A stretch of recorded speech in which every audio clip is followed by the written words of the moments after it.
Let's get you live to Washington now. You see Transportation Secretary Pete Buttigieg speaking with reporters about this morning's grounding of planes nationwide due to an FAA glitch. Let's listen. That would prevent a future incident.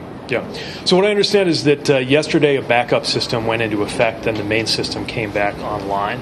It was over the course of the night, kind of in the middle of the night, that it became clear that there were still issues in the accuracy of the information that was moving through the NOTAM system.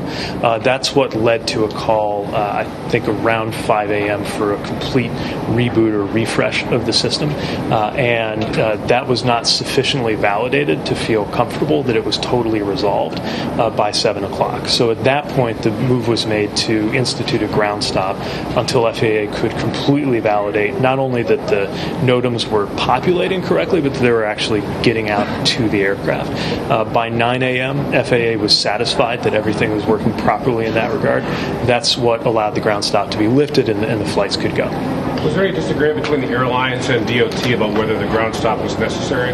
I can't speak to all of the back and forth there, but I know that the airlines were looking for clarity as individual flight operations were working with the system and trying to figure out the right thing to do. So I think this created a chance for the entire system to pause and then get on the same page. Mr. Secretary, for the people that weren't in the room, and for the audience that's probably watching you now, if there is anything you said in there that you also things I said on television earlier today. But again, for people who maybe didn't see that header, don't work for that network. But you've been very critical of the airlines and their operational challenges. Yep. Are you going to be as critical of DOT here, because this was a failure on your watch of your systems? Yeah, when there's a problem with a government system, we're going to own it, we're going to find it, and we're going to fix it. In this case, we had to make sure that there was complete confidence about the safety of flight operations, which is why there was the conservative but important step to have that pause and make sure everything was back up and running. But as you can imagine, my top priority right now that the system is working again as of about 9 this morning, is to understand the root cause, understand how it could have led to this level of disruption, and understand how to make sure that it does not happen again. But how do you know it's not going to happen again at this point? Do people need to worry about another failure like this tomorrow? Well, what people need to know is that we will not allow anything to take place that is not safe. But this is precisely why our focus right now is on understanding, identifying, and correcting anything related to the root cause of how this happened in the first place. One more question. Did you know about a potential system vulnerability before this morning? And if so, why does the FAA rely on such antiquated systems? So the FAA system so far has made it possible for an extraordinary safety record to be built up in the United States. Millions of passengers traveling near the speed of sound, miles above the earth, and returning every time safely to the ground. But that system also constantly needs to be tended to, upgraded, refreshed.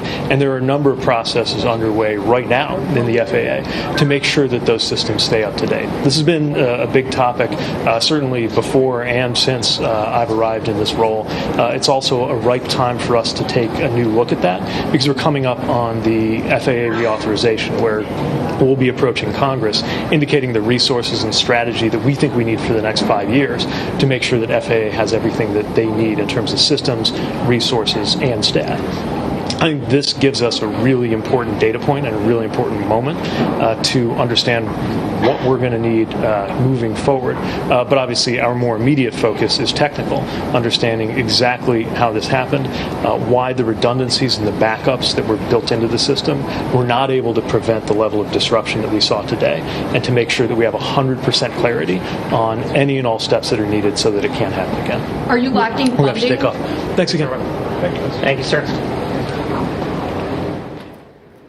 Well, we've been listening to Secretary of Transportation Pete Buttigieg discussing this morning's FAA computer issue that caused a nationwide ground stop.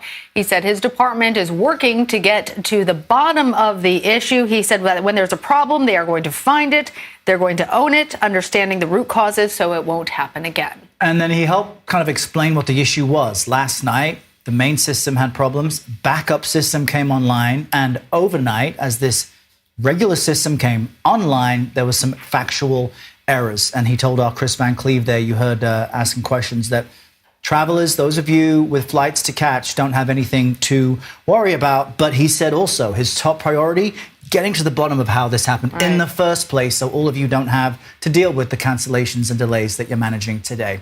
We're going to take a very short break, but we've got